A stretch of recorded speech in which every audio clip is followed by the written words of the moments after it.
చిన్న వాక్యాన్ని చదువుకుందాం. యెషయా గ్రంథం 11వ అధ్యాయం 1వ వచనం.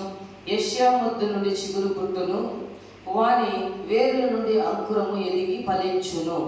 యెషయా మొద్దు నుండి చిగురు పుట్టును అంటే, యెషయా మొద్దు నుండి చిగురు పుట్టును అంటే అర్థం, ఇప్పుడు ఒక మొద్దుకి చిగురు పుట్టాలి అంటే, ఒక మొద్దుకి చిగురు రావాలి అంటే మనం చేయాల్సిన పని ఏంటి? మొదటిగా మనము ఆ మొద్దు చుట్టూ కూడా ఒక గాడి కట్టాలి, తర్వాత ఆ ఎరువు వేయాలి, ఆ తర్వాత నీళ్లు పట్టాలి. అప్పుడు ఆ మొద్దు చిగురించి ఫలించి అభివృద్ధి చెందుతుంది. అలాగే మన జీవితాల్లో కూడా ఫలింపు ఉండాలి అంటే మరి ఎరువు అనే ప్రార్థన వేయాలి. ఎరువు, నీరు అనే ఎప్పుడైతే వాక్యాన్ని మనం చదువుతామో, ఆ వాక్యము, ఆ ప్రార్థన, ఈ రెండు ఎప్పుడైతే మన జీవితాల్లో ఉంటాయో, మన జీవితాలు కూడా మోడు బారిపోయిన జీవితాలు, చిగురింపలేని జీవితాలు, ఫలించని జీవితాలు ఖచ్చితంగా ఫలిస్తాయి, చిగురిస్తాయి, అభివృద్ధి చెందుతాయి.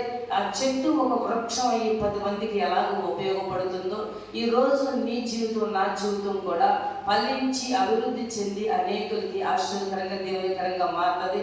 కాబట్టి యెషయా మొద్దు చిగురించినట్లుగా మనము, మన కుటుంబాలు చిగురించాలి అంటే, ఫలించాలి అంటే మనలో వాక్యము, ప్రార్థన ఉండాలి.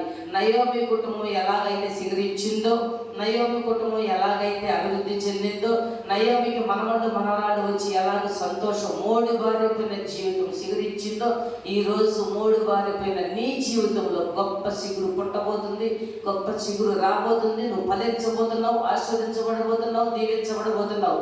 నీలో ఉండవలసింది వాక్యము, ప్రార్థన. ఈ రెండు సమపాళంలో ఏ కుటుంబంలో ఉంటాయో, ఏ వ్యక్తిలో ఉంటాయో, ఆ వ్యక్తి ఫలించి అభివృద్ధి చెందుతాడు. ఈ వాక్యం దేవుడు దీవించును గాక. ఆమేన్. హల్లెలూయా. ప్రార్థన చేసుకుందాం. పరిశుద్ధుడా, ప్రేమ కలిగిన తండ్రి యేసయ్యా, నీకు వందనాలు.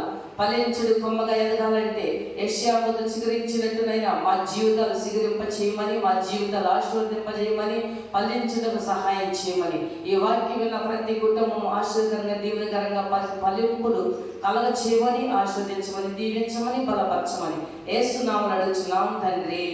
ఆమేన్. హల్లెలూయా. హల్లెలూయా.